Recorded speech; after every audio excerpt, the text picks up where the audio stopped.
Thank you, Mr. Speaker. Senate Bill 3351 aligns the state of Illinois with federal HUD standards. It would provide that an elderly parent and their adult child with disabilities of the opposite sex will not be required to share just one bedroom. We want to give people dignity, and this is a way to align the state of Illinois with our federal standards. Can you explain to us what that means, what opposite sex is? Oh, Representative, let's go. What does that mean, though? Define what opposite sex means. It means as defined in the federal definitions. So I don't have that handy. I don't have that information in front of me. I would assume you have that. What does that mean? Help this body understand before we vote on that.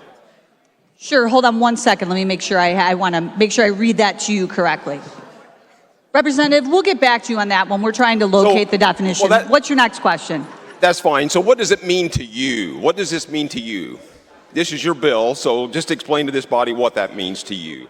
Well, frankly, Representative, my personal feelings on that issue are really irrelevant. It's the way that we've written this statute to make sure that we have defined it so that we are in line with the federal guidelines. So say that again, your personal feelings does not enter into this? Is that what you're saying? This is the statute. Okay. All right. Well, I think before we vote on this, we really need to know what the definition is. I would like you to expand upon what your personal feelings are, whether it matters or not. I think it's important. Do you feel that the opposite sex, or believe that the opposite sex definition is static, or is that fluid? I apologize. Could you say that again? I didn't hear you. Yeah. So do you believe the definition of opposite sex to be static, or is that fluid? Did it change?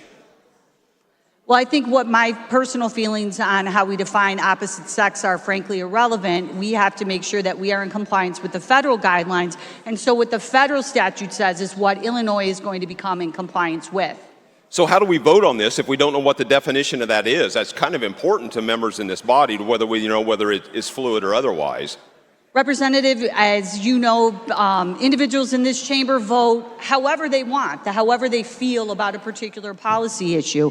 And so, Representative, if you feel that we should not give individuals dignity, then you vote no.